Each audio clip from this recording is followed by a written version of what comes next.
Hello and welcome to episode 57 of Sensational She-Geek live from Yancey Street. Today is actually Wednesday, the 6th of April, because things got switched around in my week, but we're here and that's what matters. On this week's episode, well, first off, it is Wednesday the 6th, but I did intend to record yesterday on the 5th, which was First Contact Day. So happy First Contact Day, Trekkies and Star Trek fans. On First Contact Day, if you are unaware, Star Trek fans and the like celebrate April 25th, 2063, when Zefram Cochrane will launch Earth's first warp-capable rocket, and when humans will first meet Vulcans in the movies. Also, happy April, because it is April and our first episode of the month. We have a lot of really great stuff on this episode, including the first episode breakdown of Moon Knight. We have lots to talk about on comic references, theories, deities in ancient Egyptian mythology, obviously different things that they're talking about based on comic stories, and then just, of course, a regular rundown of the episode. So we'll talk about that a little bit further along. But we're going to start with the news as usual, which does include updates or news rather on Doctor Who, Star Trek, Strange New Worlds, the Batman, Marvel's Demon Days, or I should say Peach Momoko's Demon Days, the Crow movie, which I'm going to groan my way through that one, Obi Wan Kenobi, Blade's daughter, Daredevil, and of course, as it comes closer, we'll always have news, I feels like, Multiverse of Madness. After we get through that, we do have some really excellent picks this week, and I have a really nice thing explaining Sean Gordon Murphy's Murphyverse, which takes place in Batman Beyond the White Knight #1, which came out last week. We also talk about Immortal X-Men #1, which I have a good deal of information on the Krakoan Council, if you were at all curious about what any of that stuff is. I did also read the sensational Wonder Woman special, Captain Marvel 37, Step by Bloody Step #2, and a small handful of others that I have a lot less to talk about. But after that, we will get into the the polls for this week. DC stuff did come out yesterday on the 5th. Everything else is out today on the 6th. Again, I apologize if you do take stock in my poll list and are missing it. I have a good number of number ones and indie stuff this week, so that's really exciting. The only DC thing that I had, besides Tom King's Killing Time, was Wonder Woman Historia, which I don't even need to tell you about. Just go pick it up and you will not regret it. After that will be the Moon Knight conversation, and then I actually went through the 3 recent episodes of Young Justice. Those are episodes 14, 15, and 16, which are premiering again on Thursdays on HBO Max. So if you would like to hear about what goes on in those episodes, I have a lot less information on comic references and things like that for Young Justice, because it is very much different than the comic universe. But in any case, I do have the Young Justice episodes to discuss today as well. Before we get started, as usual, I have a few things to mention on social media. First off, being our private Discord. The Yancey Street Discord is by invite only. My husband and I are the mods, as we call ourselves, the new gods in the Discord. You can message me to get involved. It is, like I said, a private Discord, so it is just going to be people who, can be checked out and make sure that they really are into this kind of stuff and about this life, and, even the smallest bit. So that's a place that can be for discussion for all things nerdy, with a general chat, event channel, and all the other general categories. You can find me on Instagram at Anna with the Comics, or on Twitter at Savage She-Geek. My website is sensationalshegeek.weebly.com. You gotta have the Weebly in there still, unfortunately, and that site does have highlights on the front page about Madeline Pryor, aka the Goblin Queen, Ilyana Rasputin, aka Magic, and Clea, aka the new Sorcerer Supreme of Earth in Marvel Comics. Between the comics and the movies, all of those characters are going to be very relevant here coming up soon, or already are, so go ahead and check that out if you are curious about those 3 characters. I have a lot of other stuff on my site, reading orders of different characters and whatnot that you can check out, different stuff that I wrote before I started the podcast, and as well as that, pod notes for reading the podcast instead of listening to it, and of course for those who are hearing impaired, if they would like to keep up with the events of the podcast as well. Last, you can find links to anywhere that you can listen to this podcast, which is most podcast hosting apps, including YouTube, where I also post action figure review videos. My most recent uploads went over the entirety of our action figure collection that I have with my husband, which was a 40-minute long video, and then I I went back and added an extra 15 minutes of extras in a second video that I forgot to add various things in throughout the house. So that is there as an addendum that I posted after the fact. I also posted an unboxing review of the Animation Colors Sailor Pluto figure from SH Figure Arts, who I adore, but you will want to see the details on that before you decide to buy her for yourself. I do have a podcast Patreon. It is there under Sensational She-Geek, and it is set up for donations to support the podcast. I do have a day job that I work, and that has something to do, a little to do with the rescheduling of the podcast this week, as my day job has kind of been a little bit lacking, we'll say that, of late. So if you would like to donate to the podcast, I would appreciate that a lot. And that's not something that I will ever track you down and ask why you didn't donate again or why you unsubscribed or anything like that. I don't have the energy to do that anyway. And frankly, if it was me, that would make me so uncomfortable. How could I even imagine doing that to somebody else? But you can also find my Ko-fi, Cash App, Venmo, and PayPal all linked there on my Linktree. And all that should appear at the bottom of each episode's description, among whatever other fun things I put there. Last, I do have a Redbubble shop. It is just She-Geek Shop, and I have a fun little sticker there for sale which says, a woman's place is in the comic shop. It's a fun play on, less fun sayings.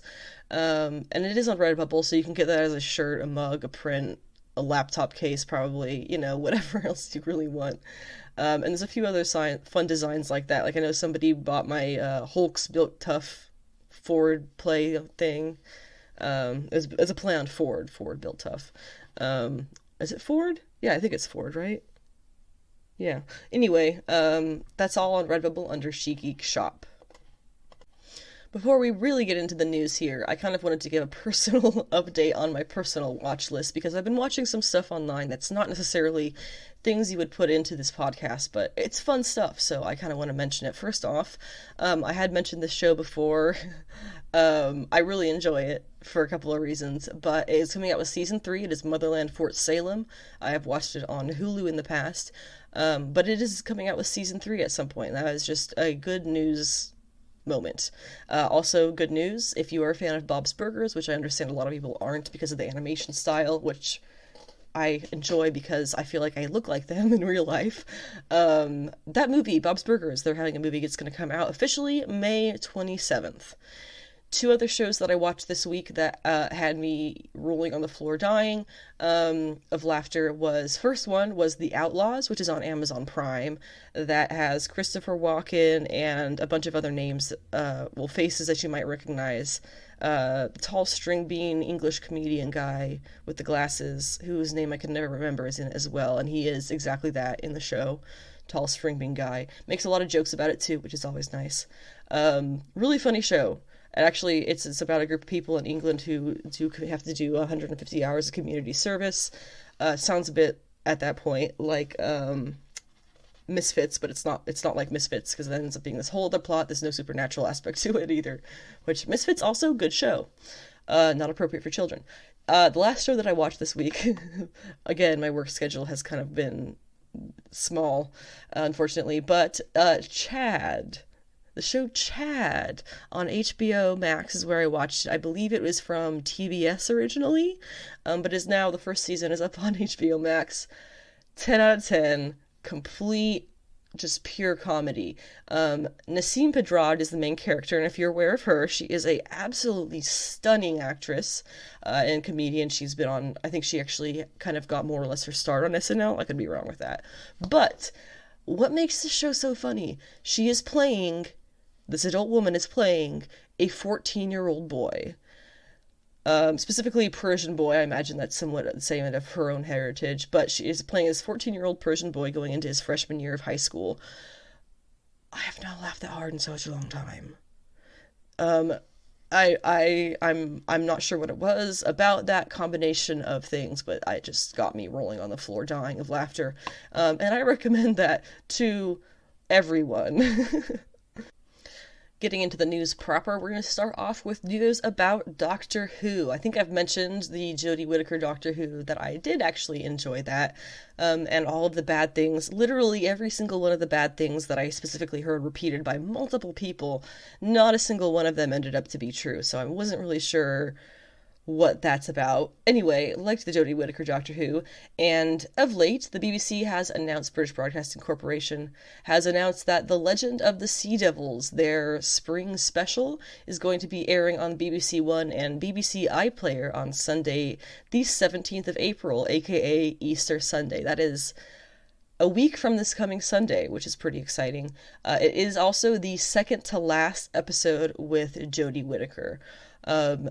This is also it's going to be talking, of course, Legend of the Sea Devils. It's going to be talking a lot about pirates. The Doctor is going to be visiting pirate territory for the first time since Curse of the Black Spot, which was with Matt Smith in 2010. If you remember, there was the Doctor crashing paths with the English pirate. And then now we have the Legend of the Sea Devils, which is going to be centering on a real-life historical figure as well. They're going to be landing, they being the Doctor, Yaz, and Dan, who I'm glad are back, are going to be heading to a small coastal village in 19th century China, where they're going to encounter the fearsome pirate queen Madame Ching, who is a real-life figure. According to legend, Ching rose from the prostitute to commander of a vast force of over 300 ships and leader of 180,000 pirates. So that's a really exciting thing. Also very exciting, the Sea Devils return. The Sea Devils were first seen in the 1972 Doctor Who serial show. There, the aquatic monsters teamed up with the Master and clashed with John Pertwee's Doctor Who. Or Doctor, I should say. Their second and most recent appearance was in Warriors of the Deep, which was a 1984 episode of Doctor Who featuring Peter Davidson. The Sea Devils themselves are part of the reptilian species, which were the original intelligent life on Earth long before man evolved. They put themselves into suspended animation deep below the ground to hide from a huge asteroid that was going to collide with Earth, but the impact never happened, the body being caught in Earth's gravitational pull and becoming our moon. You know what? This sounds a lot like the creatures below Earth. And just like that, a quick Google in the background, and we find out that the Silurians, who I was just referred to as the creatures below Earth, which is from multiple episodes, but they have this one really great episode, which I believe was also with Matt Smith and Karen Gillan, where they have the green reptile people, right? The Silurians, who are the reptiles of Earth below the surface. And I was just reading that description of the episode, well, not of the episode, but the Sea Devils, and so I brought up this page, tardis.fandom.com, of course that exists. Looking through the Silurians page, they are in fact affiliated with the Sea Devils. There might be more mythology to that. If you were aware of that, let me know, because I'm curious now. Oh look, this one says there's a Silurian Sea Devil hybrid. Interesting. So they are related. That does answer that question a bit. It looks like there's been a lot of discussion of them, the Silurians, and possibly the Sea Devils, in comics, Doctor Who comics, which I myself have never branched into, because it just seems like a lot. But anyway, getting back to what we were talking about, the Sea Devils. The Sea Devils alarm clock was never triggered, and they continue sleeping. Very similar to the Silurians, who also sleep below the Earth. The cast, you have Madame Ching being played by Crystal Yu. You have TV newcomer Marlo Chan Reeves as Ying Ki, or possibly Kai. And Arthur Lee, who was in a thing called Strike Back, as Ji Hun. You have a Chinese director, Hao Lu Wang, who takes on her first Doctor Who directing role with this special, and her website describes the special, or rather her specializing in, quote, emotional fantasy. If you are looking forward to seeing Jodie Whittaker, her next project for Doctor Who and last project is going to be the Autumn 22 Centenary, which is a word I had to Google yesterday. England has a certain way of speaking, don't they? This is what we would call a centennial special, but for some reason they're all calling it the Centenary. Good for them, I guess, which is part of the BBC celebration of 100 years of broadcasting, and it will be a part of an even bigger event. Details on that I do not have, but it sounds interesting. It sounds complicated a little bit, but what we have on that, all showrunner Chris something or other, I'm sure he has a last name, all the showrunner named Chris has to say on the episode is, "It's great that the climax of the 13th Doctor's story will be at the hearts of the BBC centenary celebrations." Okay. BBC director of drama Piers Wegner promises, quote, Jodie's final adventure to mark the BBC's centenary in 2022 is set to be a Doctor Who special to remember. Now, I've already mentioned Star Trek once in the fact that yesterday was First Contact Day, but I'm mentioning it again because Strange New Worlds is a thing that I only recently realized is actually happening, and so I figured I would discuss it. And now that it has a release date and blah blah blah, we got a good deal of information on it, we have a number of trailers, let's discuss this. First off, I feel like I have to mention I am a fan of Star Trek, but I don't fall into what you might consider the Trekkie label. I feel like Trekkies are people who get really deep into the lore and kind of like I am with comics, could probably list off all the details about some storyline or another really, really intensely. I'm not that into Star Trek. I love Star Trek. I think the best way to say that is I love Star Trek as the idea of what it is. Yes, I enjoyed the original series as the cheesiness that it was. Yes, I adore still, my cat just tried to interrupt. I adore the Next Generation, as it came out around the time where I was very young, and was having repeats on TV in my childhood, and, but when I say, I love the idea of Star Trek, and I even like the movies, all the movies, even the new ones. I'm sorry, I liked them. Not sorry, they're fun. Even if beyond that, I'm gonna link it in the description thingy down in the below area of this podcast. But it was something that I literally cannot read this story without tearing up. It's kind of pathetic. But it's the story of Gene Roddenberry becoming becoming the creator of Star Trek, basically. And it's by, of all creators, The Oatmeal, which is more or less a comedy comic, online comic kind of thing. This I'll link it below. It's called just Plain or something like that, but it's telling the story of how Gene Roddenberry was a co-pilot. The plane was going down, and pretty much solely due to his being able to handle the situation, he was able to find help. They landed the plane safely in the middle of nowhere. They went off in different directions looking for help, and he was the one who was able to find help and bring it back and save everyone on the plane. And it goes more into what he felt and what his experiences were, and it's all from stuff that he himself, Gene Roddenberry, had said. And the point being, Gene Roddenberry went through those experiences and decided that he wanted to change his life and started Star Trek, and that is the story that he came up with to give people hope. And I am not tearing up. That's you. Anyway, my favorite Star Trek episode of all time is The Trouble with Tribbles. I feel like it's probably several people's favorite, because it's awesome. But let's talk Strange New Worlds. Strange New Worlds is coming on Thursday, May 5th, which is just in a little over a month here. Oh gosh, less than a month. It's the 6th, imagine that. It's going to be on Paramount Plus, and it is going to be 10 episodes that will be premiering each Thursday after that. The show is going to be following Captain Pike and his crew, which is prior to Captain Kirk's appearance in the Star Trek series. If you remember, the first episode of the original series is actually Captain Pike. So we're seeing everything previous to that, or prior to that? Prior to that. So that's really fun. It promises, quote, a fresh start for Star Trek.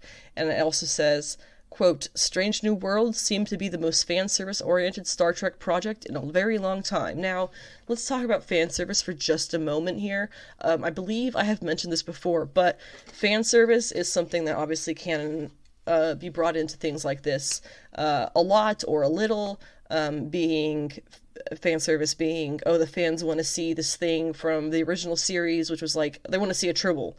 Okay, let's put a Tribble in Strange New Worlds because the fans will get a kick out of that. That's fan service. And the one thing that whenever somebody mentions fan service that I always feel like I have to also mention is Star Trek, Star Wars, Harry Potter to an extent, all of those projects that they continue having going. You know, we have whatever season of Mando that we're on now, 3, right? We have all those other Star Wars shows that are going to be coming. We have all the Marvel stuff that's coming, and the DC stuff that is whatever's happening over there, and all the Star Trek stuff that's happening, and Picard, and Strange New Worlds, and the animated one that I liked. And my point is, all of those even existing is fan service. I just like to remind everybody that fan service does not mean bad. And I feel like that's a lot of people feel that way, like, oh, it's too much fan service, you should have thought something original. Well, them continuing to make Star Trek projects at all is fan service. So I just like to remind everybody that fan service is not a bad thing, and it actually tends to be the things that makes these things go well. How many times can I say thing in a sentence? Let's talk the cast of Strange New Worlds. We have young Spock, who's being played by Ethan Peck. Anson Mount is playing Captain Christopher Pike. Rebecca Romijn as Una Chin Riley, aka Pike's number 1. Jess Bush is playing Nurse Christine Chapel, another familiar face. Celia Rose Gooding is Nyota Uhura. Yay! Christina Chong Leanne is playing... Oh no, sorry. Christina Chong is playing Leanne Noonien Singh. Melissa Navia is playing Lieutenant Erica Ortegas. Babs Olusanmokun, oh boy, Olusanmokun, something like that, I apologize, is Dr. Mbenga, and Bruce Horak is Hemmer. We also have Paul Wesley playing James T. Kirk, apparently, but he will not be appearing until the 2nd season, which I myself did not know that they already had planned. They must really have a lot of, stake in this show succeeding if they already, A, have Kirk cast, and B, have him cast for the 2nd season. So they must have good things planned for this. We do know, of course, Spock, Pike, Chapel, Uhura, and Dr. Mbenga from from the original series specifically. Dr. Mbenga was played by Booker Bradshaw in 2 episodes of the original series. Ortegas, Hemmer, and Noonien Singh will appear as new characters. However, co-showrunner Akiva Goldsman has confirmed that the Noonien Singh character is, quote, related to the infamous Trek villain Khan Noonien Singh, who is, of course, Khan from The Wrath of Khan. So, exciting stuff there. I will certainly be checking out Strange New Worlds, if, for curiosity's sake than nothing else. I would love to have a new Star Trek project that I kind of fall into and grow a huge heart over. Maybe this will be it. And I believe, are they making a Ford Star Trek movie? I think I heard they were. So maybe, hopefully, in the future, we'll get more news about that, too. For the Batman, this is, of course, Matt Reeves' The Batman, and the news that we have for this is that it is coming to HBO Max in 10 days. April 16th. Oh, man, by the time that you're listening to this, it may already be out. But April 16th is the date that we are... Oh, sorry, 19th. I just said that wrong. My bad. April 19th is the day where the Batman, Matt Reeves' The Batman, is going to be coming to HBO Max. However, it is still currently in theaters. And I would recommend that as long as you feel safe and can find safe ways of doing so, definitely see it in theaters while you still can, and as long as it's financially viable to you.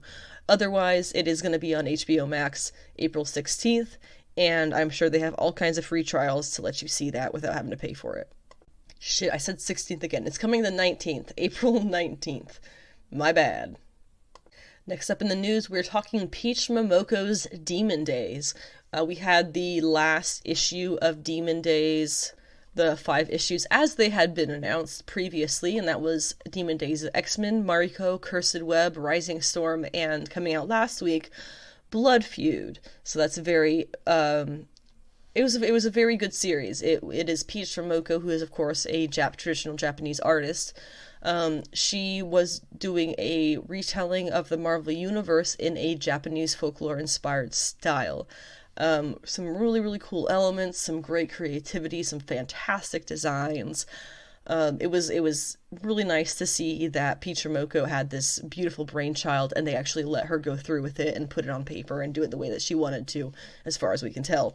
But to add to that, after Blood Feud is over, we discover that she is actually going to be getting another Demon Days series. They're going to let her continue doing this.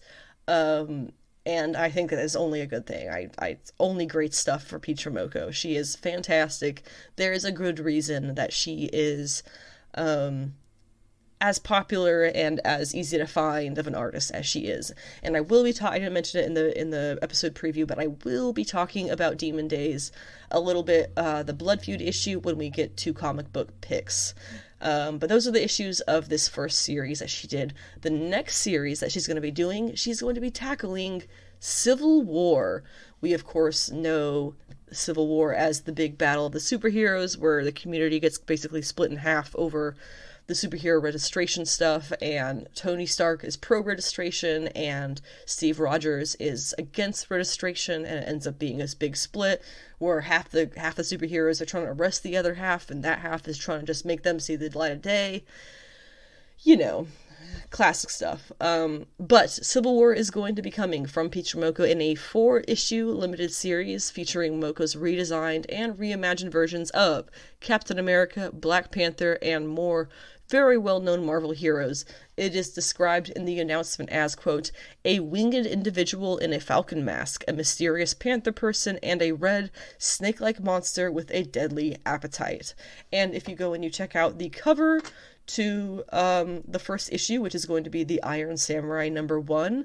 You can check that out online right now and see a little preview of the different character designs that she's put in there. One that I would definitely urge you to check out is her Spider-Man design. Definitely, she's got that little bit of creepiness to her art style. You know, she puts the eyeballs and stuff as often as she can, which I love. And she has like brains and stuff. She has a little bit of like gore to her art style. And she slips it into her mainstream stuff when she can. And we got a little bit of that in the Blood Feud issue, but you can be sure that with a couple of the designs that you can see on that first issue of the cover of Iron Samurai, she's going to get a lot of room to do her weird creepiness, and I'm very excited for that. From Momoko herself, she says, it is an honor to tell my version of the classic Marvel Comics event, Civil War. My story and characters are already so different from the main Marvel Universe designs, and this series will give fans a chance to see even more fun layers and different takes on Marvel's storytelling. Yes, I am so excited for this. This was excellent news. It's going to feed me through... I don't know how often these issues are coming, but this is going to start July 13th is when the Iron Samurai #1 goes on sale. I imagine it's probably going to be 3 months between issues, as it was with her first Demon Day series, but whether or not it is, this is excellent stuff to look forward to, and will feed our lovely anime loving hearts for just a little while longer. The synopsis of this, what are we calling it? We're calling it Civil War, I guess. For Peach Momoko, it says, Peach Momoko returns with another saga filled with wondrous creatures, sentient samurai armor, a winged individual in a falcon mask, a mysterious panther person, and a red snake-like monster with a deadly appetite. When Mariko Yoshida finds herself in the middle of a war between these creatures, will she be forced to choose a side? Mariko Yoshida being a character from vaguely X-Men comics, who Peach Momoko made into the main character of her first Demon Day series, which was wildly satisfying. Again, I will talk more about Blood Feud when we get down to the comic book picks of the week, but super duper thrilled that Peach Momoko's Demon Days is getting more, and I am just unspeakably excited about how her designs and her character interpretations are going to turn out. That is just going to be so stellar. Now we're going to cringe a bit and talk about The Crow. Not because The Crow is cringy, but because the news is a bit cringy, in my opinion. Now, The Crow, if you are unaware, is based off a comic. Let's start this over. The Crow came out as a film in 1994. It's an action fantasy movie, as they call it, I guess. It's rated R, and it starred Brandon Lee as Eric Draven.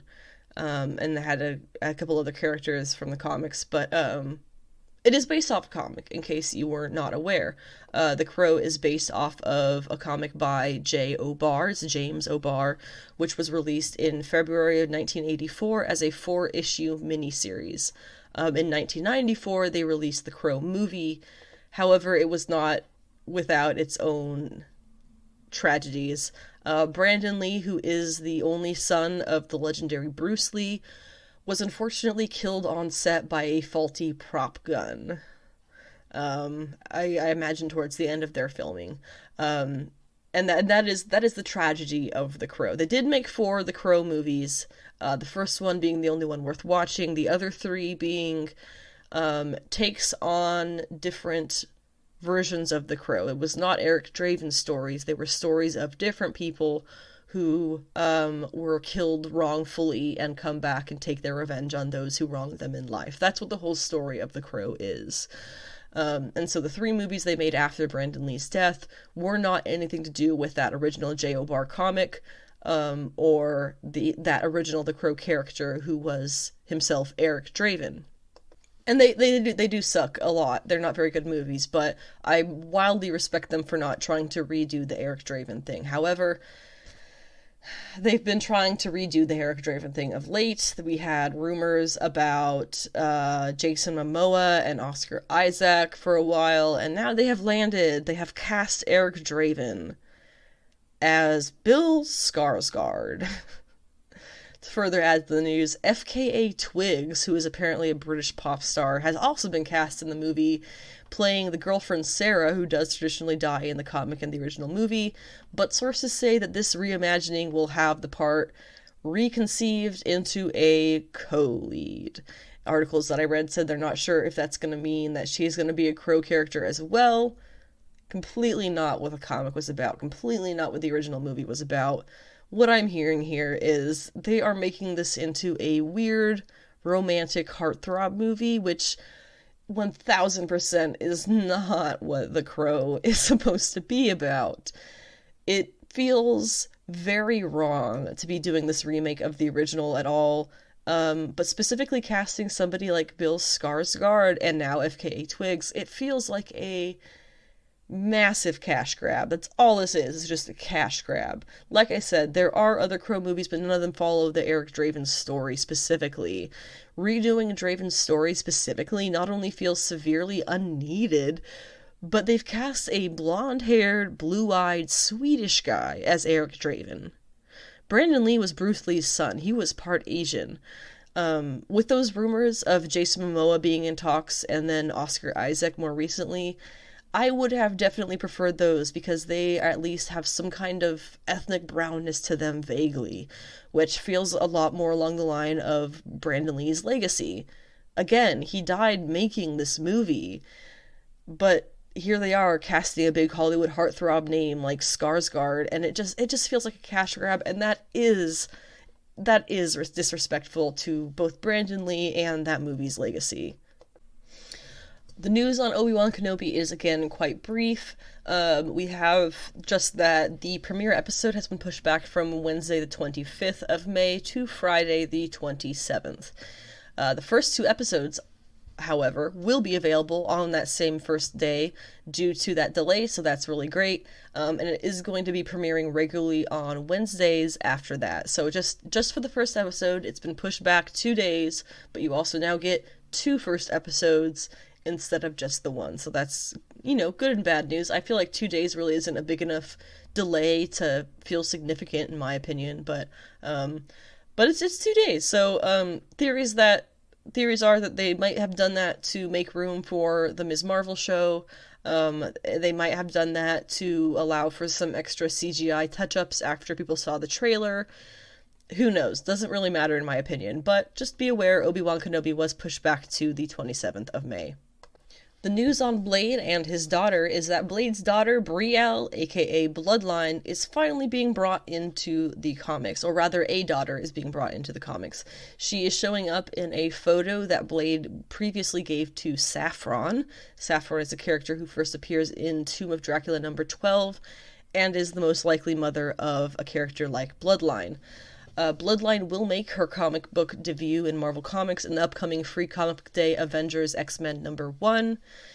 Her history, because this is not the first time that they have been trying to set Blade up with the daughter, in 2015, Marvel announced that Tim Seeley and Logan Faerber would be doing a new Blade series as part of the all-new, all-different era, which would introduce his daughter, Fallon Gray. she was teased as being an opposite to Peter Parker and would have to be forced to join the family business. Marvel even revealed designs for the character, but the comic never saw the light of day. This idea is now being revived with the character Brielle, aka Bloodline. We have Danny Lore and Karen S. Darbo on the story. Danny Lore wrote Multiversity Teen Justice, and Karen S. Darbo wrote Magic the Hidden Plains... Oh, not wrote, sorry, drew Magic the Hidden Planeswalker. So if you're familiar with either of those two projects, I know I'm familiar a bit with Danny Lore, so that should be... It should be right. It should be fine, you know. But it's very interesting that they're putting Blade's daughter into the comics now, because remember, they do have Mahershala Ali's Blade solo film still in the works as well, and there's very little information on that. I don't think they've even done casting. Have they done casting? I don't think they have. I don't think they've done really much beyond just the basic casting announcement and trying to put people on the team to get it going. But it is apparently still coming, and I find it interesting that they're putting out Blade's daughter now, because, as we've mentioned many times before, Marvel, for the MCU, likes to take things, if they're bringing a character back, you know, into the MCU, they tend to stick them back in the comics.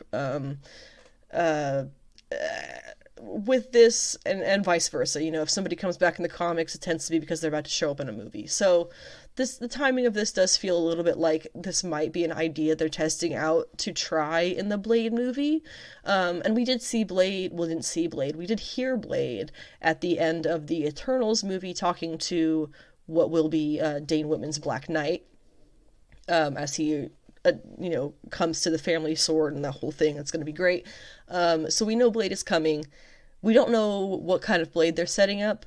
Obviously the Blade that we saw in the Blade movies previously, you know, is probably going to be pretty different. I don't know. I'm just spitballing here, but do you think it would be, I mean, obviously it's possible, but do you think it would be a good decision? I think I'm getting ahead of myself. See, I think that's why Marvel is putting this out now, is because I think they're testing the waters for Brielle, aka Bloodline. I think they're testing it to see how people react, if they like the character, if they think it's stupid, if they would want to see her in the future, and that will probably end up being what determines if we see her in any other projects, including the Blade movie. As for the Daredevil the Daredevil news, we have now that the Daredevil series is officially canon to the MCU, and that comes from Marvel's official website. There is a report on the Marvel website that talks about the 3 seasons of his Netflix Daredevil adventures in detail, but it mentions also, after all of that, quote, sometime later, Matt was hired as an attorney to defend Peter Parker. So that pretty much confirms all of that was in the same timeline. Not only that, having Daredevil in here, it means that Luke Cage, Jessica Jones, Defenders, and Iron Fist are also canon in the MCU by proxy. So those rumors that we heard of Jessica Jones coming back, possibly, there could be some footing to that. I don't know, but it's got me a little bit excited.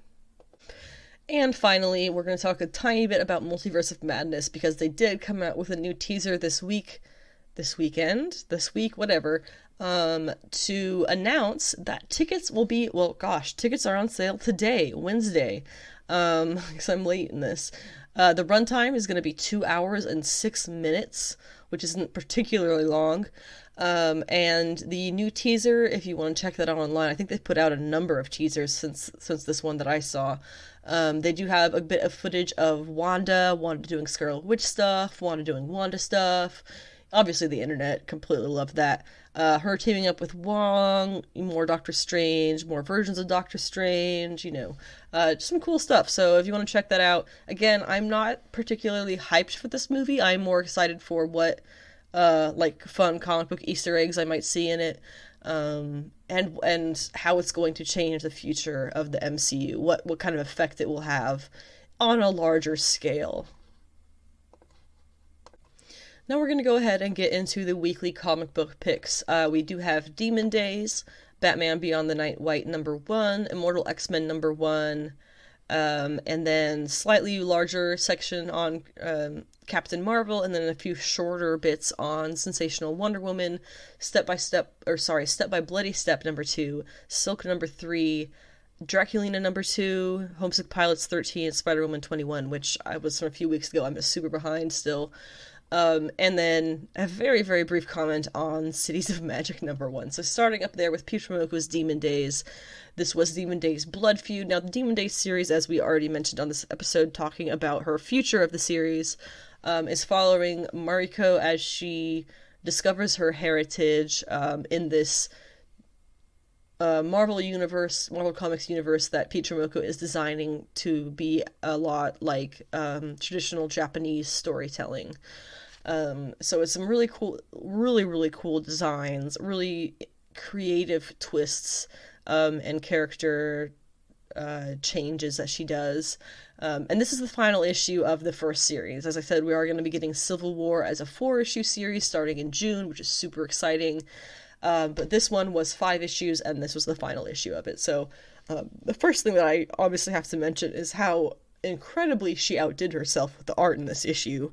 More so as you get further along, I noticed it, particularly in certain panels towards the end, and then full pages towards the end. I remember reading this and just, obviously her art is fantastic, but one thing that she has to do a lot, or I find her to be doing a lot, with her art is because, I imagine it's because she has so many projects going on between covers for every publisher that there is and her own stories and, whatever else she might be working on for herself.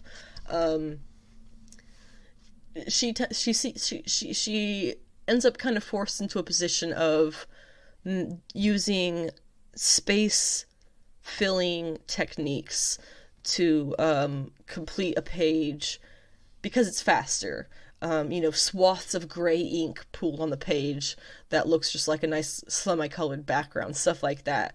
Simple things that really just make it look full, so you don't have so much white space once you get down the necessary story parts of the comic.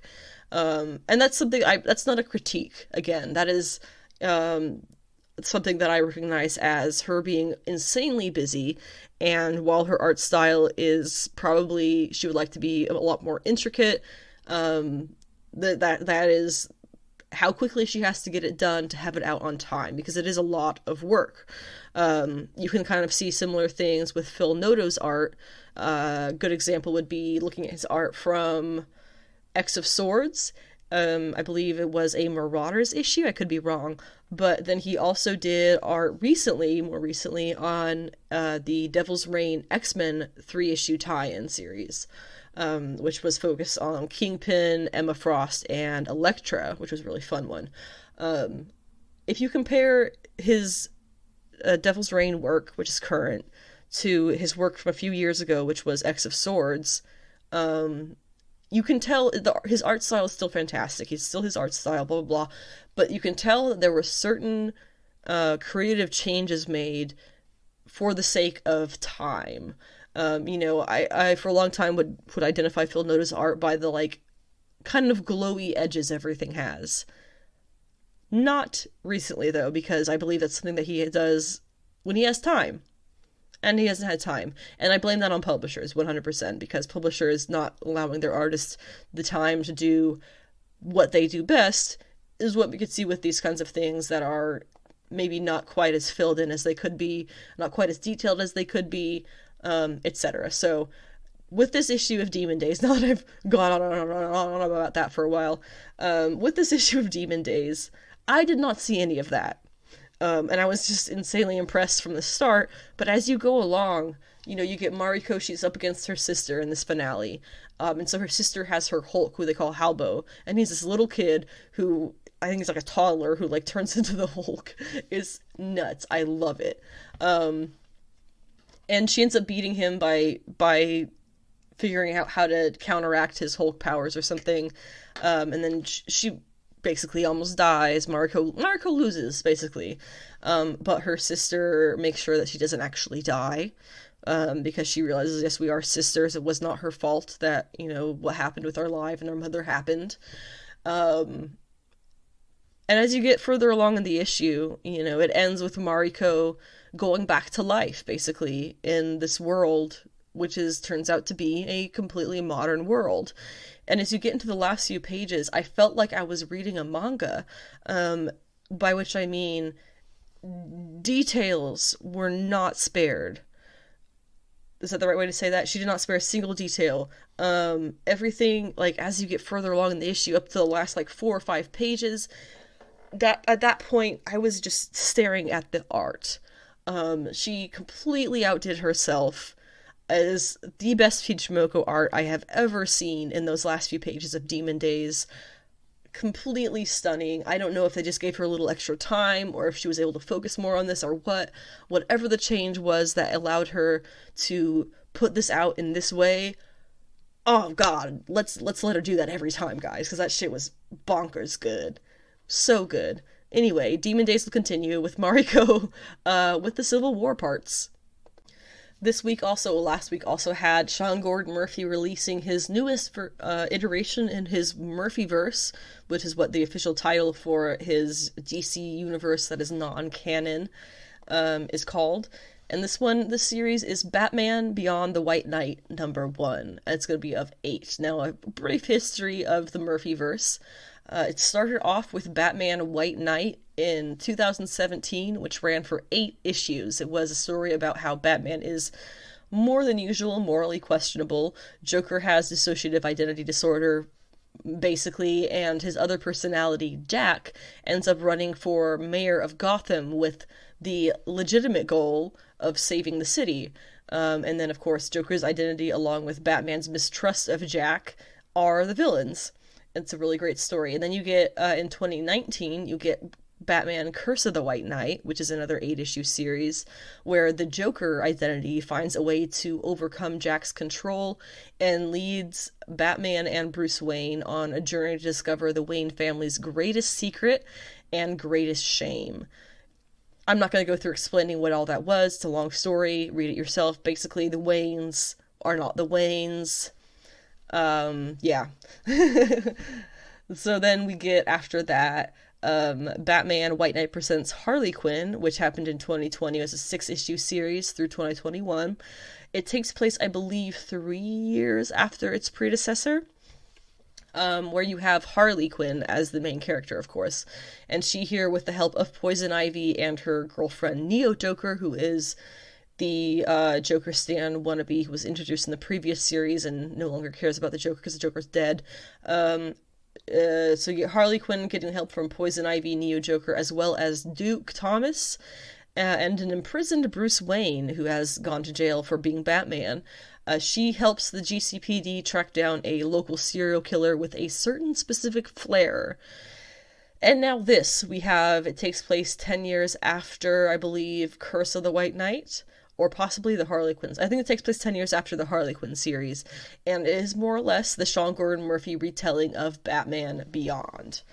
So the story picks up with Terry McGinnis, of course, who Murphy has confirmed he is portraying on purpose, specifically as half Asian in the story, because that is how Murphy always thought he looked in the original animated Beyond series.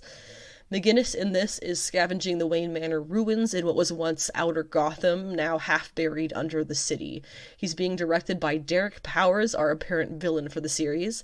Powers is aware of the batsuit that Wayne had designed before being put into jail, but he never wore it because he even saw that suit as being too dangerous.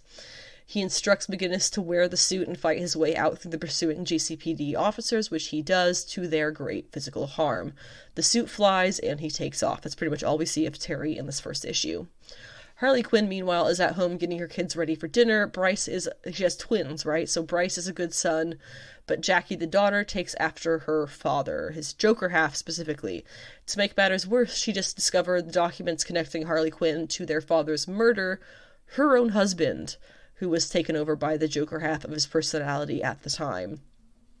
In Blackgate, or wherever it is that they're keeping Bruce, I'm honestly not sure, he quells apparently another riot in another long list of riots that he's helped, but only just before Dick Grayson, commander of the Gotham GCPD crashes the prison in his new Wayne/Powers funded GCPD tank and bat suits. He also fills Bruce in on what's been going on outside the prison in Gotham, that Powers is up to something and there's a new Batman running around. So that night, Bruce breaks out. He is, of course, stopped by Jason Todd, who is a guard at the prison. They even have a talk that gives a ton of backstory between the two of them. Now, in this version of the story, Jason Todd was Batman's first Robin. He's still taken by the Joker and tortured, but he gives up Batman's identity and is left alive, though completely alone. He takes the time that he needs to physically and mentally heal, and then he goes back to see Bruce, only to find that he has taken on a new Robin, Dick Grayson. He felt replaceable then, and now Bruce clarifies that he's actually spent every day since then trying to fill the Jason-sized hole in his heart. He spent decades acting as a brother to him, Dick, and the other Bat family members when what they needed was a father. Jason says he understands more than Bruce knows, and the art shows what he means. Now it's Jason who goes out at night, as Red Hood, with a Robin of his own. It's a female character. I think she might be Cassandra Cain, who is Orphan in the regular comics, and has a neat little history of her own. We will see more of Jason's story in Batman the White Knight Presents Red Hood #1, which is the start to an apparent series of its own. I spent a good time on Google yesterday, and I am still unsure about that. In February, apparently it was rumored that Sean Gordon Murphy would co-write the series with Clay McCormack, and it would be drawn by Simone DeMeo. But that is not really clear if that's still happening, or if it's just a one-shot. Murphy recently said that one of the goals of the new book is to humanize Red Hood. He will take on a daughter figure, and as he trains her, he comes to new realizations about his relationship with Batman, ultimately emphasizing with his former mentor. And so that's the Murphyverse Beyond the White Knight #1, and we will be continuing the series as it goes. And apparently we're going to be getting White Knight Presents Red Hood #1, possibly as a one-shot or a series, unsure, in July. Immortal X-Men #1 by Kieran Gillen and Lucas Wernick.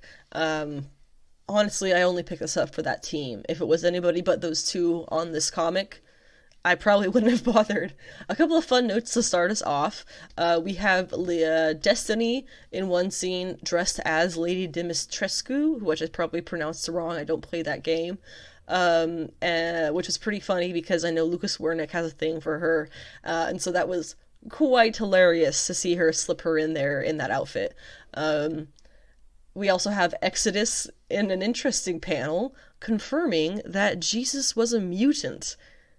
I can't believe nobody's talking about this, but he actually, has this been confirmed already? Because he literally says, quote, "The Nazarene mutant inspired a church among the humans for raising a couple from the dead."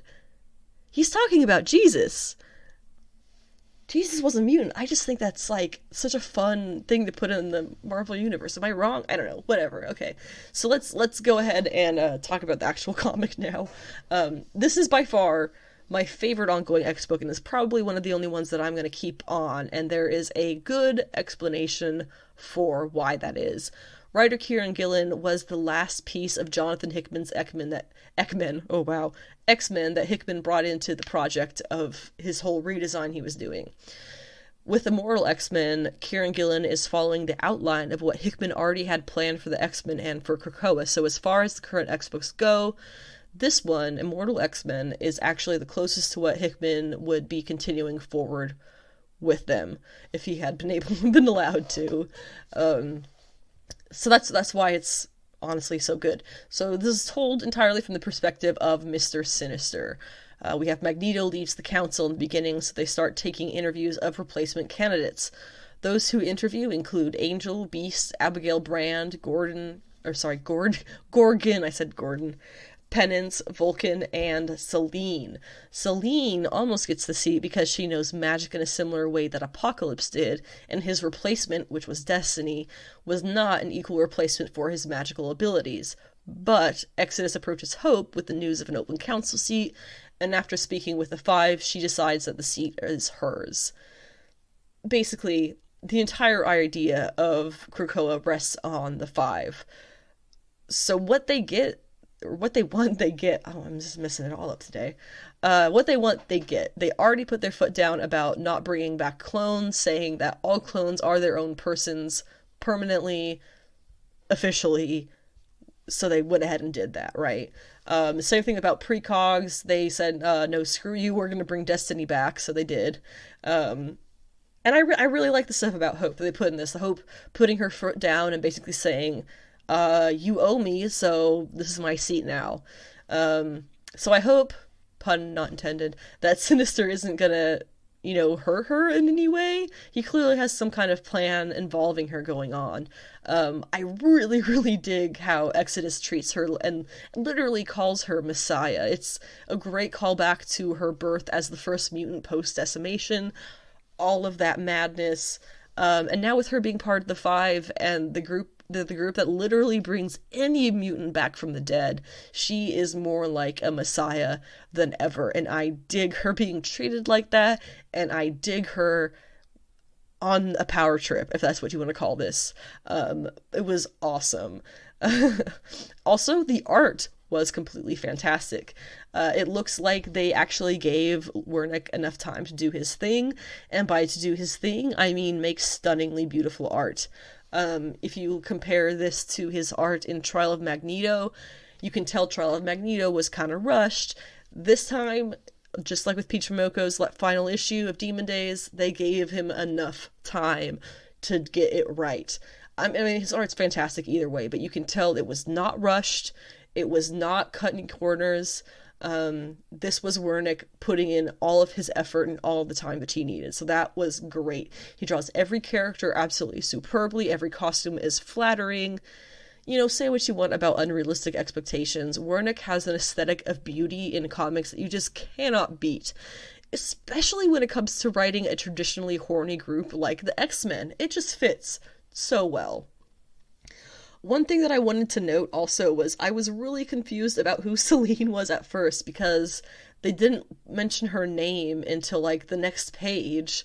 And then she mentions bringing back Genosian zombies, which was very confusing. However, Selene and Wanda Maximoff apparently have both reanimated Genosian zombies, which is something that they definitely should have clarified with an editor's note box, because I'm sure a lot of people don't know that. I asked my husband, who's been reading comics his whole life, and he didn't know that. So that should have been an editor's box. But to explain that, in 2009's Necrotia crossover event, Selene, who was the former Black Queen at the Hellfire Club, she gains access to the Technarch transmode virus, fun words, and reanimates several dead mutants in order to become a goddess. She then leads her undead mutants in an army to attack the X-Men. Not to be confused with Empire X-Men, which is when the Scarlet Witch attempts to revive all 16 million mutants who were killed on Genosha. Unfortunately, that backfires, creating an island entirely of zombie mutants. Complicating matters was the arrival of the Kodatai, who were a plant-like alien race who arrived to wipe out all non-plant life on Earth. Now, do you remember Moira McTaggart? Hickman revealed in his run that she is a mutant with the power to restart life when hers ends, basically resetting the timeline with her. In Inferno, Mystique took away the possibility of this happening of this reality being reset, particularly by taking away Moira's mutant powers. No mutant power to end reality, no ending reality. But in the end of this issue, it is revealed that Mr. Sinister has several clones of Moira. Clones of Moira. Which I think means that he can reset this reality whenever he wants. And he also mentioned he has a contingency to bring his surviving self up to speed in the new reality. So, it feels like they're a bit screwed. There's also a number of white pages, as Hickman started the tradition, covering teases of forthcoming events in the series and the secrets of the mutants in general, who knows them and who doesn't, which are definitely pages worth checking out if you're going to be keeping up with the series or anything with X-Men. It was some really interesting information. Now, for the Quiet Council, this is the official Quiet Council since all the seats have been now filled, and I don't think we're losing any other members anytime soon. There is autumn, winter, spring, summer tables of the council circle. So on the autumn table, you have Xavier, who wears Cerebro. Sinister thinks that he is a coward of a telepath. You have Hope now, who Sinister wanted her on the council desperately to get his plans moving, but we're not really sure how that's going to go. And we have Destiny, who Sinister calls a scientist, seer, and saphist, which is very appropriate. On the winter table, you have Sinister himself, of course. You have Exodus, who Sinister calls a religious nut, but he's also super powerful, and Sinister secretly fears him. Based on this first issue, I am looking forward to him taking on a much larger role in the series than he has in the past, basically not really being there at all. Mystique is also on the winter table. She is a form changer, anarchist, wife of Destiny, and mother of Nightcrawler. For the spring table, you have Kate, who is also in the past Kitty, Ariel, Shadowcat, etc. She is ethical and she runs the Marauders. You have Emma, who has had enough of useless men and who runs the Hellfire Club. Me too, Emma. Shaw, who is under Emma's thumb these days. And then this summer, I'm going to say court, but I don't think that's what they call them. I'm thinking of Monstrous. Oh my god, I'm thinking of the Dawn and Dusk court at Monstrous. The summer table, which is Storm, who is the new monarch of Mars / Araco. Sinister notes here that he used to be a huge racist, but surgically excised that bit of his personality. I thought it was funny. And then you have Colossus, who is, I think, formerly on X-Force. I don't think he's on the team anymore, but he is currently under the mind control of Russia, who are at arms with Krakoa, and nobody knows that. And now he's on the Quiet Council, so obviously problems ensue. And then there is Nightcrawler, who is currently working with Legion and Pixie, and who Sinister sees as ultimately useless. Finally, you have Cypher and Krakoa, who are their own parts of the council. Cypher is Doug Ramsey, who is melded with both Krakoa and Warlock to be aware of everything that happens on the island to no one's knowledge, except for, I think, now Destiny and Mystique. And then you have Krakoa, of course, who is itself the living island. That pretty much wraps up the stuff that I'm going to go really in-depth for, and now we have kind of some shorter things, starting off with Captain Marvel number 37, which I have to say was a huge relief how much I enjoyed this issue. It had some absolutely fantastic art, and I do believe it is probably one of the best issues they've done in a while. I've said it before, and I will continue to say it again. Kelly Thompson writes Carol best when she writes her among other characters. Usually that means friends, but her Spider-Man style of fighting while giving quirky remarks works on familiar villains as well. But this issue had Carol taking Binary to a club after, my one issue with the thing is that a kitten dies. I can't do that. I'm sorry. My empathy is a bit too raw to deal with animal deaths, be that in fiction or facts. When my cat dies, I don't know what I'll do. But a cat dies, and it's very upsetting, honestly. But they handle it pretty well, and they're teaching Binary about life and death, so that's why all that went down. It wasn't like it happened for no purpose. That was the purpose of it, to teach Binary about life, death, fragile things, humans, and yeah. So they go and take her to a girls' night out dancing, and so you get, let's see, Monica was there first, so then it was Jessica, L'Oreal, who is the accuser, who was Carol's half-sister, I think, Hazmat was there, and it's probably a few others, but it was really awesome. You get the artist. I'm very curious about this issue, because there was a more than usual amount of quirky background jokes. For example, Binary is, of course, the character's name. She goes to the party and she wears a dress decorated in binary code. Genius and hilarious, right? There was a lot of stuff like that, and I'm very curious, because this issue happened to have so much more than usual, if that was the artist doing that, or if that was Kelly Thompson's instructions. I'm very curious about that. But in any case, really, really great issue. They take her dancing, and have a good time. And I always want more Monica and Carol interaction. They've never really been close And as the two female Captain Marvels of this universe, I feel like that needs to change. It's good to see them interact as a bit closer in this issue than they have been before, because that means their relationship is developing more, and I really, really enjoy that. Due to the magical piss cat creatures who show up again in this issue, no, I'm not making that up, Carol ends up being kidnapped. And so in the next issues, we're going to have them bringing whoever them are. I believe Agatha Harkness was actually in one of the solicitations.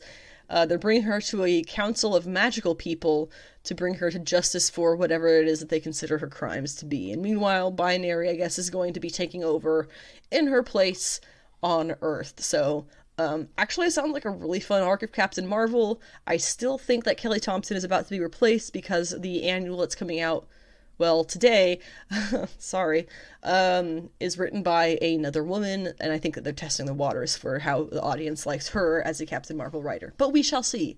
We shall see. The Sensational Wonder Woman special was honestly a bit shorter than I was hoping it would be. It had only 3 stories in it.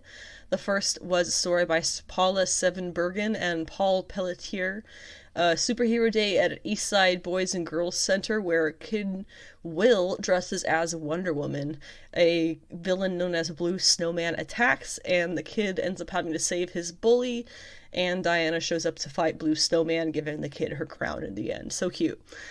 The other stories were by Paul Collins and Ryan Christie, and Stephanie Phillips and Aletha Martinez, where Cersei body swaps Wonder Woman as a teenager. Step by Bloody Step number 2 continues the story in the same way that the first one did. We have no dialogue, just the art, pretty much. And in this issue, the girl who we saw in the first issue has grown into what appears to be teenage age, with all of the attitude to go along with it. She and her guardian soldier thing are attacked by pursuing forces, and the Guardian ends up slaughtering a bunch of captives to free them. They continue onward into new parts of the world, where they spy what appears to be a princess in a car. That's all I got there. Silk number 3 of 5. Cindy tracks down the witch and fights her, but the witch uses her webs to siphon off her life energy, because her webs don't come from her, making Cindy an old woman. Draculina number 2. When one is in charge, one being Kate or Draculina, the other goes to an astral plane of sorts, kind of like Donny Cates wrote about in the first arc of his Thor, well, second arc of his Thor.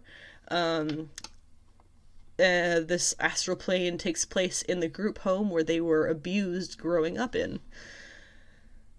The demon Belial, who is Draculina's father, is looking for her and finds her as she dies as Katie on the road, so hopefully things will be okay. Homesick Pilots number 13, you learn that the horseshoe is the father to the toilet seat. Long story. And Spider-Woman number 21 was actually the series finale, which I did not realize. It was a good issue, if a quick one.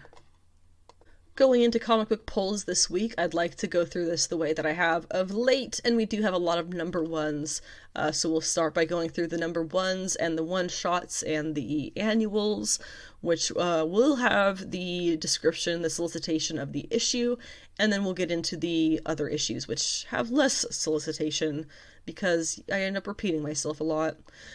First issue I'm very excited for, and has a lovely, lovely Jenny Frison cover, Alice Ever After, number 1.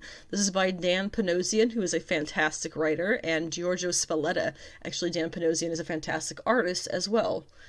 Return to Wonderland in this twisted sequel by superstar artist and writer Dan Panosian, perfect for fans of Mirka Andolfo's Mercy and Luna. 2 fan-fucking-tastic series, I gotta say. Alice first visited Wonderland as a child. Now an adult, it's her only escape from a cold, strange reality she finds herself living in. But in order to return to her fantasy world, she'll need something stronger than mushrooms that will change her size, and is forced to resort to crime to feed her growing addiction. Will Alice choose to escape from her uncaring family and childhood drama in Wonderland, or find the courage to face her demons in the real world? This one is from Boom Studios. From Aftershock, we have The Ocean Will Take Us number 1, written by Rich Dweck and drawn by Carlos Oliveras. Something's lurking in the waters of Alamanzar Bay. When Casey March tries out for the swim team, he learns firsthand that messing with the social order of his new high school can have dangerous, even deadly consequences. Stargirl #1 comes from Behemoth and writer-artist Lucas Mendoza, or possibly Mendoca. The cosmic organization known as Stargirl no longer exists. As enemy forces continue to threaten the integrity of planets as a whole, a group known as the Moon Gang, formed by 4 General Stargirls from the moons of Jupiter, intercepts the enemy. I don't know what the shit they're talking about, but it sounds kind of like Sailor Moon, what do they call them? There's a name for that kind of... The Guardians. I can't remember it, but it's the name of that kind of story, that kind of anime where it's the Guardian girls. Shit. I feel like an idiot for not remembering it, but this is what Stargirl sounds like, and that's why I'm interested in it. West of Sundown #1 is a Vault Comics release by Aaron Campbell, Tim Seeley, and artist Jim Terry. A beautiful ancient vampire must flee monster slayers in New York City and reclaim the ancestral soil that restores her undead flesh. But things have changed since she was reborn in New Mexico desert, and now Constance Darabend and her loyal ex-Confederate assistant Dooley must adapt to life in the rough frontier town of Sangra de Moro, a western tale of survival starring a cast of literary horrors. The Captain Marvel Annual #1 I mentioned earlier. This one is by Torren Grombeck and art by the illustrious Carlos Gomez. Captain Marvel behind bars. Carol has gotten herself into an intergalactic scale of trouble with the Karaski military, and now she's locked up in their city-like prison with the Starjammers. Will they be able to blast their way out, or will they be lost to the authoritarian labyrinth of Karaski law? My theory, as I already mentioned, is that they're using this issue to test out the new writer for the series going forward, and I predict that we will know by summer if that's going to happen or not. By summer, I say June, July, at the latest. I also want to mention that Carol does have a deep history with the Starjammers. When she was binary, it was she became binary because she was depowered, and then she went off to hang out with the X-Men. And then the X-Men got captured by the Brood, and the Brood experimented on Carol, and she turned into binary, which with her not new, but like with the reset of who she is, being half Kree, actually makes even more sense than it did before. So it's nice. And then after she becomes binary, of course, she goes off and she joins the Starjammers for a good long while. So it'd be very interesting to see Carol back with the Starjammers. I'm super curious what the dynamic's going to be like, because she is, of course, not binary, and she is not also the same Carol who had just lost all of her memories, pretty much, of emotional attachments to people. So very interested to see the dynamic between Carol and the Starjammers. And this is not a flashback story. This is one that takes place with her as Captain Marvel, but obviously not in line with what's currently going on with Captain Marvel. This is one from like maybe a year or two ago. Something like that. Comics. Spider-Punk #1 gets its first solo series by Cody Ziglar and Justin Mason. Anarchy in the Spider-Verse. Spider-Punk gets his own series. Hobie Brown is the anarchic?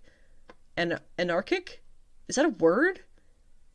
Anarchic Spider-Punk says to protect Earth 138 with his axe in hand and his chaotic band of punk rockin' heroes backing him. Norman Osborn is dead, but will the chaos he's created be too much for Spider-Punk and gang to handle? Feel the vibes as Cody Ziglar and Justin Mason brings you the jams when Banned in DC begins here. X-Men Red #1 starts this week from Al Ewing and Stefano Caselli. It says, who can save the Red Planet? The mutants of Arakko spent millennia scarred by war, but on what was once called Mars, they're learning to live in peace. Storm knows the Red Planet needs something greater than a queen, but Abigail Brandt has other plans, along with the unstable Vulcan on her side and Cable keeping his own secrets. Welcome to X-Men Red. It's a whole new world, and someone has to fight for it. I'd love to get into that because I love Storm, of course, and this whole idea of Arakko and the Arakko mutants, and it's a great segment of what's going on with X-Men right now. The thing is, don't like Abigail Brand, don't give a shit what's going on with her, genuinely cannot care less. Abigail And Al Ewing is a very hit and miss writer. Immortal Hulk was like bonkers good, but then like his sword series, I could not take it seriously for a single panel. So bad. And I know people really loved it, so sorry, but that shit was bad. So I'm curious, is this going to be an Immortal X-Men or a Sword? I don't know, we'll see. But either way, I am here for Storm and only Storm. That wraps up the number ones that we have for the week. We also have Strange number 2 coming from Jed MacKay and Marcelo Fiera. This is Clea's first solo series. She is the super Sorcerer Supreme of Earth and apparently the Dark Dimension as well, which has not been explained yet. We have Wonder Woman Historia, the Amazons number 2 from Kelly Sue DeConnick and Jean Ha. It is a DC Black Label issue, and it is Prestige Plus magazine size, extra large, extra thick. That's what she said. I'm not a child. We also have Batman Killing Time number 2 of 6 by Tom King and David Marquez. She-Hulk number 3 of 5 by Rainbow Rowell and Jorge Antonio. And Black Widow number 15 by Kelly Thompson, Elena Casagrande, and Jordi Belair. Last issue, she got her right arm cut off, and I didn't notice until then, literally every promo image for Black Widow that they put out for post issue 14 has had her right arm not in the frame. Because they're trying to not spoil that. Genius. Sorry, I just gotta appreciate that for a second. Genius. At long last now, let's go ahead and start talking about Moon Knight. Episode 1, The Goldfish Problem, is premiered Wednesday the 30th, a week ago now, on Disney+. There is another episode today, and it will be up on the standard Monday episode this coming week. How we go, I'm just pretty much going to go through the events of the episode and just kind of talk about the comic stuff and the theories and all that as we go along. So, starting off with the beginning, Arthur Harrow crushes a glass and puts the glass in his shoes, walking off on the shards from a temple of some kind. My guess is that he walks on the shards to atone for his life's own misdeeds, much like religious flagellation, which is something that religious extremists do in certain groups. Harrow in the comics is not a relevant character in the slightest, but in his one issue that he appeared in, he was a studier of pain, so that might have some kind of tie over to what he's doing here. He, as in, I just wrote he in my notes, good one. Stephen wakes up in his room, tied to a pole with sand around the bed to see if he's walked off at all in the middle of the night. He unstraps himself, checks his perimeter, checks the tape on the door, and goes about his day. He works at the gift shop in the British Museum. Actually, it's not the British Museum. It is some kind of combination of the British Museum and some other British museum that is not called the British Museum. We're going to refer to it as the British Museum because that's easier. He works there in the gift shop, which has a display on ancient Egypt. He wants to be a tour guide, but he only works at the gift shop. He points out a display in the Aeneid to his boss. A display that the Aeneid only has 7 gods on their poster, when the Aeneid has actually 9 gods.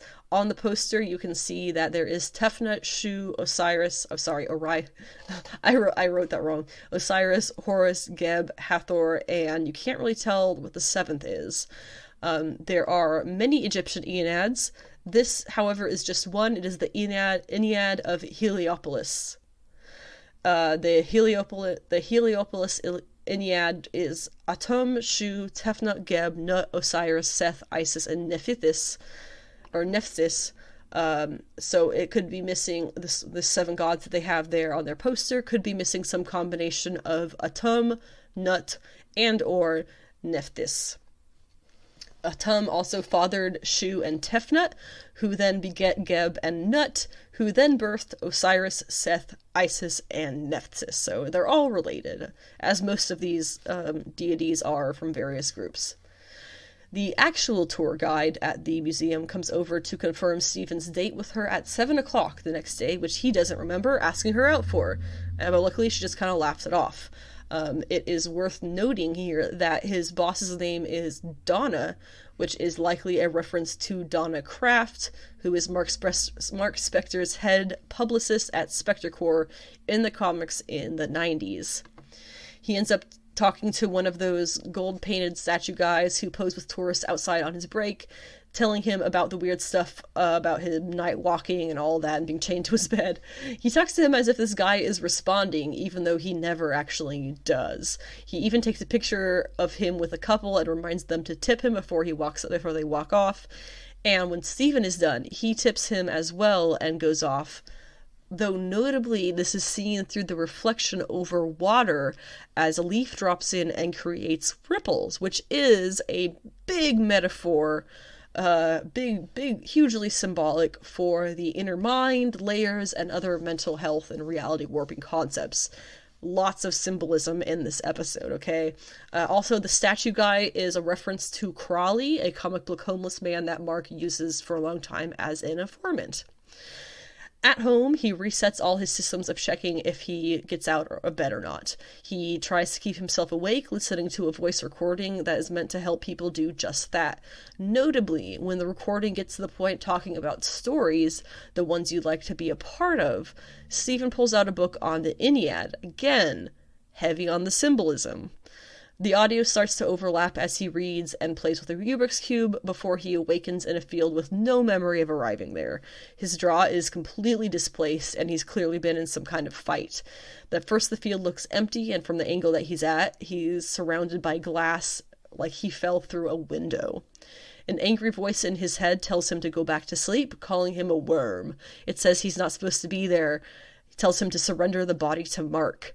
He finds a golden scarab in his pocket, and for a moment we see a large figure behind him, robed in wrappings. It is Khonshu, but we don't get to properly see him quite yet. When Mark turns around, he is standing at the foot of a castle with a broken window above him. He waves to the guy out the window, who shoots at him. Khonshu's, presumably this is Khonshu's voice still, tells him to run. In the comics, Moon Knight is actually given a scarab in Moon Knight Volume 2, issue number 1. Mark's lover and current ally, Marlene, had briefly convinced him to abandon the Moon Knight persona, but he soon finds himself called to a hidden cavern in Thebes. There, he meets the priests of Khonshu, who give him scarab darts along with other ancient artifacts and weapons to make him Moon Knight once more. That's where the scarab comes from. The castle, is something very similarly along the lines of New Schwanstein, if you are familiar at all with that. It is the castle that Disneyland Castle was inspired by. I'm stumbling over my words. There's also some mild speculation that castle was Doomstadt in Latveria, but I'm sorry folks, generic Alps do not auto-equate Latveria. Sorry guys, Europe is a large place. Stephen runs into the local village where he finds more men chasing him. He tries to blend in until the crowd in the town parts, letting through Arthur Harrow. He addresses the crowd and asks who wants to go first. A man comes up, offering himself for judgment. Harrow says he wants to serve our goddess even before she wakes, and judges the man with his cane in Amit's name, quote, but with a fraction of her power. He is judged to be a good man. The next woman who comes up is not so lucky and is judged unworthy, so she is killed on the spot by some magical force. One of the soldiers comes to report to Harrow that there was a problem with the exchange and that they were ambushed, no doubt, by Moon Knight. Not knowing what he looks like, Harrow calls out, praise Amit in some other language, and the whole crowd kneels, aside from Stephen, who doesn't know that that's what he just said. So he's left standing there, outing himself as the outsider. Harrow says he knows him, calls him a mercenary, which is, of course, what he is in the comics. He insists his name is Stephen Grant, and he works at a gift shop, trying to get home to London. But even he can tell that his accent isn't right. When they ask him for the scarab, he tries to hand it over but physically can't, like his body is controlled by something or someone else. He ends up fighting them off in this way, going as far as to briefly black out and wake up a few minutes later with a bunch of unconscious and or dead men around him. Apparently, Mark took over for a bit. This happens through the ensuing fight as they go through the mountain in cars and have some crazy high-speed chase and all kinds of nuts stuff like that. When Mark wakes up, he gets some more words from Khonshu. People are half dead. Khonshu calls him a parasite. He blacks out again. When he wakes up once more, finally, he is back in his room, tied up. The sand has not moved. He has not left the bed. The tape on the door is even there. He thinks it's a dream, so Mark is covering his tracks, but the question is why? Then Stephen notices that Gus, his fish, has 2 fins. Gus is his one-finned fish. So he takes him to the fish shop and says, like I said yesterday, the gift shop lady tells him, like I said yesterday, they all have 2 fins. And Stephen is just wildly confused. He sees the clock, gets more confused, he's gotta go to his date.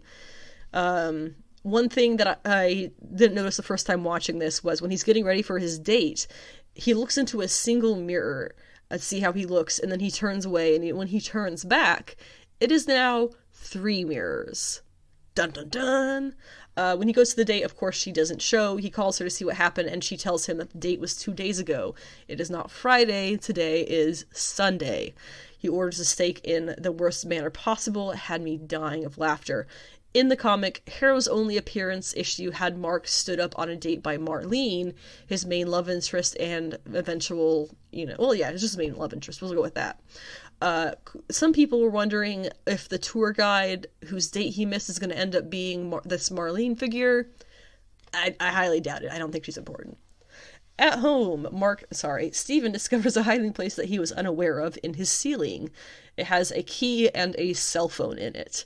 It also has a bunch of missed calls on the phone from someone named Layla, who calls now. She's relieved that he answers and to hear that he's alive. Apparently it's been months, and she asks why he's using an accent. She calls him Mark. He asks why she called him that, and she hangs up. There is a voice in the apartment that calls him by his name, telling him to stop. He gets really creeped out, looks around, and then sees that it's his reflection in the mirror, telling him to stop looking. They get flickering lights and shaking apartment, and so he flees. Now, it's more likely that Layla is Marlene, aka Mark's main love interest in the comics, whose story is also tied up with his origin. But she could also be Dr. Emmett, who is a character from the comics who has no first name, leaving room for Layla Emmett, but she also has apparent ties with Amit. Or at least she appears as Amit to Mark in a dream. Interestingly, the cell phone screen has a crocodile on the as a cartoon when she calls him. So that could also be Amit being a crocodile-headed goddess. It could be all tied together. Finally, looking at the calls that he had made or received, he had all of them as Layla except for one, which is Duchamp, who is a mercenary friend of Mark's from the comics. I have a feeling it's probably just going to be an Easter egg, not actually a tease for anything coming. So he goes out of his building, and the elevator breaks down, and he sees the enormous figure of Khonshu coming down the hall towards him. When Khonshu makes it to the elevator, he transforms pretty much into an old woman, which makes me wonder, did he actually transform into an old woman, or is this a messing with Stephen's mind and just being like, oh, JK was an old woman this whole time? I'm not really sure. They eventually arrive back at the 5th floor in the elevator, where the woman says her friend Claire is expecting her, no doubt to make sure that he doesn't kill her thinking she's alone, which is kind of sad. Again, he sees Khonshu, and then he wakes up the next day on a bus. He sees Khonshu out the window and is really freaked out, so he gets off, sees Harrow on the bus, following him. Oh gee, Harrow's on the bus. That means I wasn't dreaming. So he goes to his job at the museum and manages to run into Harrow there still. Harrow says he thought Stephen Grant was an alias, and when Stephen tries to get the security officer to help, it's revealed that he's actually already on Harrow's side. Harrow says the scarab belongs to Amit, that she grew weary of waiting for sinners to commit their crimes to punish them. Hello, Civil War II? When he tries to leave, it's revealed everyone in the museum is already on Harrow's side, at least everyone who matters. Harrow continues telling him that Amit was betrayed by her fellow gods, even by her own avatar, her vessel. He even tells Stephen to just stop it, because Stephen is so clueless, he thinks he's just making this stuff up, so he just tells him to stop it, because he's, frustrating Harrow with his, cluelessness. And then Harrow uses his cane to test Stephen, but it just goes back and forth. It can't decide if he's good or bad, and Harrow tells him at that point, the line in the trailer, there is chaos in you. Some have pointed out that chaos magic is something that was introduced in the MCU with Wanda/Scarlet Witch. That is an interesting note, but I don't think that's what Harrow means. Others have also pointed out that in that same issue, Moon Knight Volume 2, Number 1, where he speaks to the priests of Khonshu and gives Mark the tools to become Moon Knight again, the priest tells him to tame the dark and the chaos, which could also be slightly a allusion to that. But more than likely, it just means that Mark contains multitudes, but maybe not in the fun way. As he goes to leave work that night, he hears a dog. It's some kind of jackal. Stephen hides, and Harrow calls out to him over the intercom, telling him to hand over the scarab and he won't be torn apart. He manages to hide in the bathroom as the beast tries to break in, and Mark comes and talks to him from the mirror. He says he needs to give him control if he's going to save them. Notably, Mark says, "I'm real." The phrasing of that is a little bit tricky, because that could make me think that Mark is the true identity, or that could be that Mark is another true identity. Unsure about that really here. It could be possible that if Mark is the true identity, Stephen just popped up a few months ago as a coping mechanism. Also, Mark's hair is different from Stephen's. Stephen's is like messily tousled, and Mark's is much lockier curls.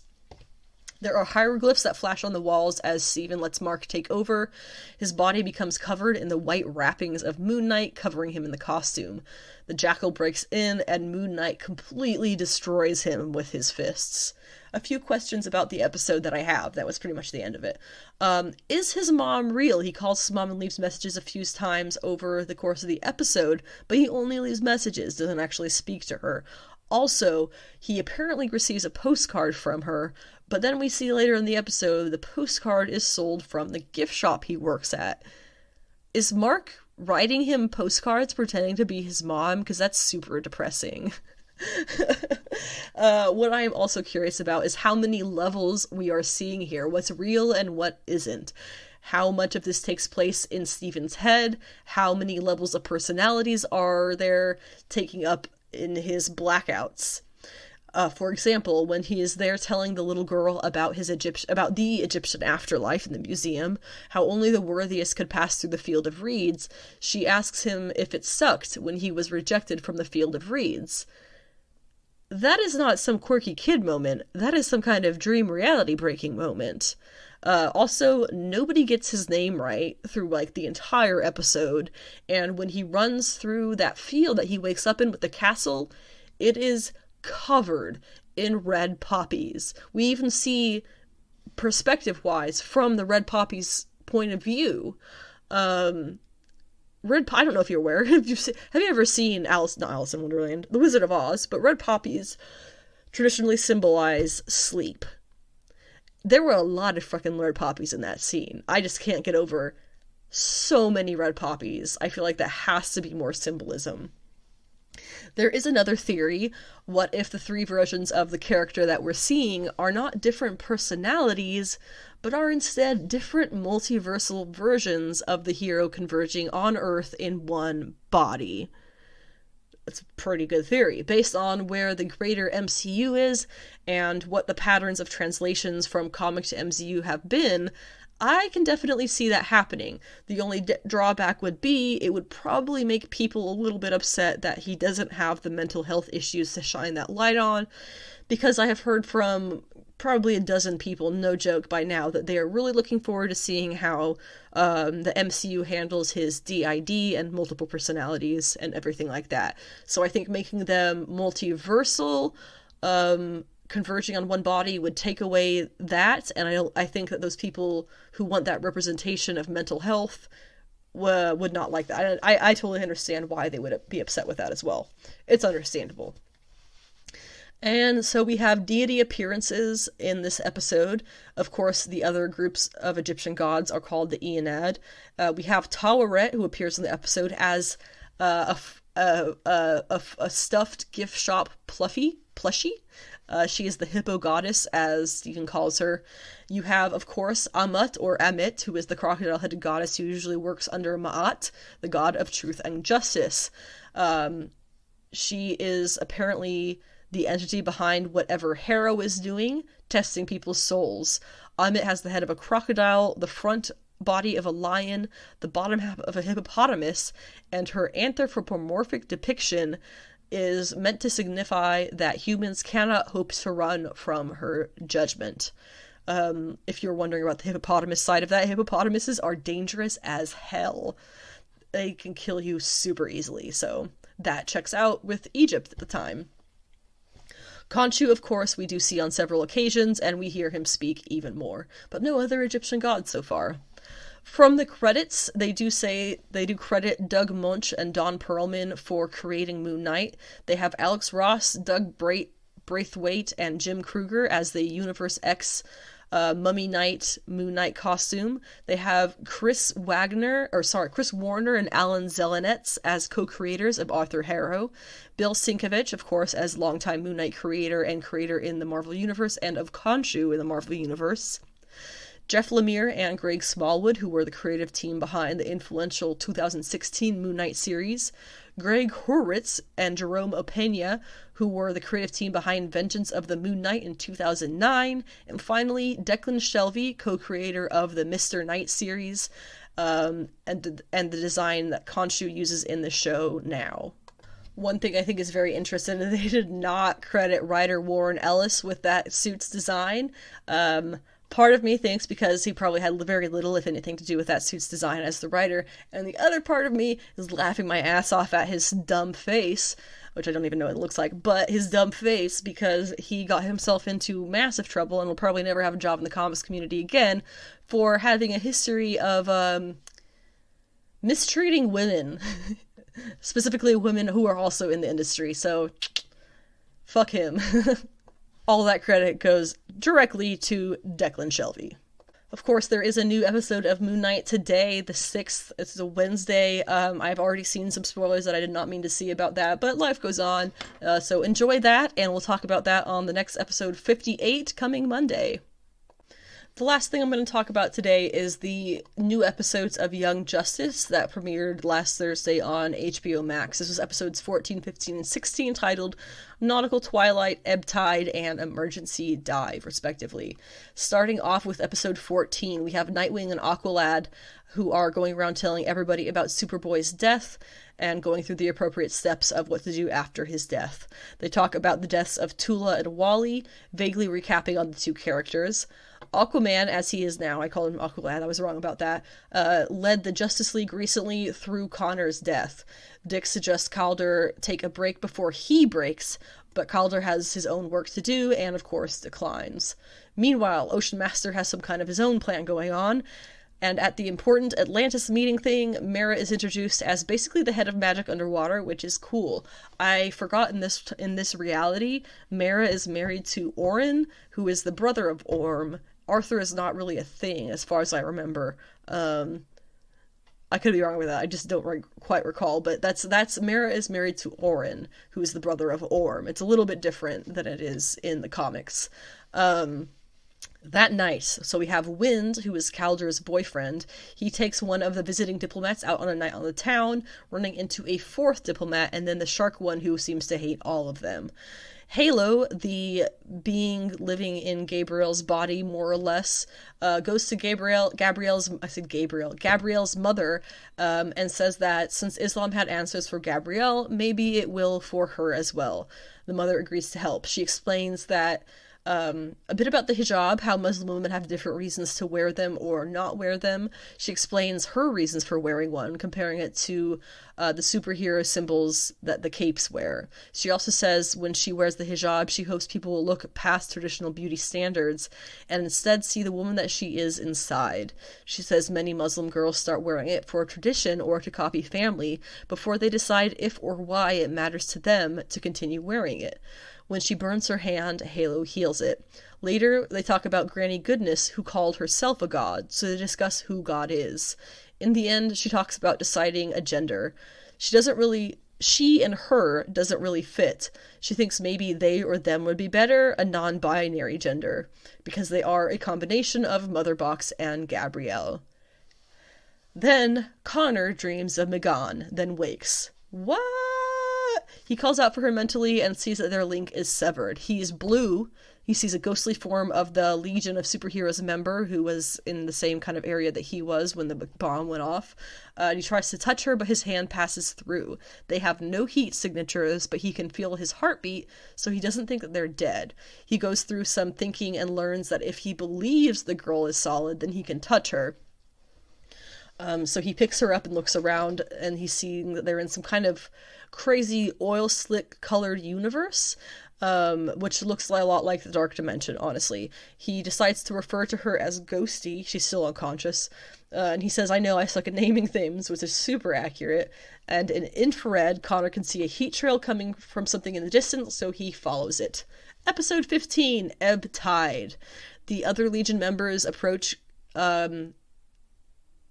Kent and ask, they tell him that they know he's Superman, and they're asking him for help. They meet Superman and tell him that they failed in saving Connor, and now they're stranded there after losing their friend in the same explosion. The bioship has been helping them get around in the meantime. They tell Superman that he has to take Connor's place at a key moment in history at Happy Harbor 10 years from today. Then Black Lightning summons him to the Taj Mahal to face a global mystic crisis. The Legion members, after that, don't see a change in their own future, so they know that he fails and approach Kid Flash next. Connor hasn't gone anywhere following the heat trail until a monster thing attacks him and wounds him severely. The fight continues and generally goes quite poorly. At last he discovers the creature likes his rage, that's what he's attracted to, and he goes to his happy place. Memories of him, Megan, Bioship, their wolf dog, together. And after thinking of this, the creature goes away. In Atlantis, there is a prophecy that Mara and Orin are trying to figure out who the legendary Atlantean prophecy is about. Calder, his boyfriend, and the new girl who is visiting, they gather to watch as there's some kind of ring of fire that goes down underwater. Mara comes and she's trying to fight it, and they spot the Lord of Chaos from the first half of the season or something leaving through Dr. Fake's Ankh symbol. It's fairly complicated stuff. Honestly, my biggest critique of this season is that there's too much going on. There's way too much going on. The fiery waters are sending out a red fluid that kills anything it touches, so Orin sends all sea life away. Orm watches as Orin saves the bubbler whale dude from, they call him that, they call him like Blubber. The blubber whale dude from the expanding red. Then Orm comes out to help, but really just to look like a hero, and he steps in to help Mara with her construct. They still struggle until a third magic user shows up to help, and the prophecy of the true king starts to be spoken out loud at his appearance. When the flames are beat, Orn attacks Mara and Calder, of course, as they knew he would, who are then saved by that third figure, the new person, who then takes up the trident. He turns out to be Arion, the founder of Atlantis from 12,000 years ago. In his words, he is the failure of Atlantis. The last scene in the end was something about Vandal Savage and some scheme that he's cooking up, unsurprisingly. Episode 16, Emergency Dive. Megan is closing up Connor's affairs on Earth. She says she has her good days and her bad days. She hasn't seen Gar, who's left his TV show and The Outsiders, so they think that she should go visit him. She does, and Gar is clearly upset. He's been self-medicating, as he says. He goes through the list of people that he's lost and tells her that he can get through this in his own way. Later, she comes back with the group for an intervention. They include Mr. Robot, Blue Beetle, Wonder Girl, and a few others that I generally don't know who they were. Mara and the king do some tests to see if Arion is in fact who he says he is. They don't have a solid answer, except that it is more than likely him. His crown was lost when Atlantis was sunk, which is part of the prophecy now. Arion's kingdom sank 12,000 years ago, so those ruins are likely too far gone to search. Even though the people cheer his name, Arion does not want to be a part of the public eye. Meanwhile, riots start against other rulers in favor of Arion, who the people see as their true king. Then there's this fish boy dude whose name I don't remember, but he's apparently in a throuple. One of the ambassadors who was pregnant is apparently pregnant with his child and or this other Atlantean's child, and they all kiss each other. And that is when I realized that there are probably people mad about the show getting woke, but I'm not sure if you can call a throuple woke. Just open-minded. Meanwhile, Calder and his boyfriend are arguing about how much he's working, and this is just not looking good. In the end of the episode, Connor and Megan, he's imagining her there, he's imagining Megan there, helping him along with encouragement as he hops from floating oil slick to floating oil slick, trying to figure out where he is. He then runs into Wally, who you might remember died previously. Wally is not fazed by any of this. He thinks that they're in purgatory and have to prove themselves worthy. Later on, he hallucinates Superman and an evil version of himself killing Superman. So clearly Connor has some mental issues that he's going to have to face before he leaves purgatory. Oh, and that wraps up what we've got for today. The next episode is going to be Monday, and I'm also planning on having the Ileana special coming out the week of the 11th. That's going to be covering Ileana Rasputin, aka Magic, and a little bit of Madeline Pryor, aka the Goblin Queen, because she's going to be relevant in what's coming up for Magic as well. The comic that is in Preface 2 is New Mutants number 25, which is coming out, I believe, on the 27th of the month. So you'll have a little bit of time to go over the podcast, listen to stuff about Magic, get a nice view of her character before reading what is supposed to be her new era for Magic fans, as Marvel themselves are saying, coming in New Mutants 25 on the 27th. Other than that, I just have the regular Monday episode coming on the 11th with any luck. And that's what we've got planned coming up. Thank you for listening to this episode, or whatever portions of it that you listen to. As always, I had mentioned my socials in the beginning. You can find me online, Anna with the Comics on Instagram, Savage She-Geek on Twitter, sensationalshegeek.weebly.com is my website, and then you have my Patreon, Sensational She-Geek, my YouTube, Sensational She-Geek, the Redbubble She-Geek shop. It's all there. And don't forget to check out the Oatmeal comic about Gene Roddenberry. Really, really tugs at my heartstrings for some dumb reason. It's so lame and emotional. I just can't not tear up at it. I hate it. I love it. So definitely check that out. I'll have that linked in the description there at the bottom. So check that out. Have a really fantastic week. It is hot where I am. So hydrate, hippies. And get sweaty. Have a great week.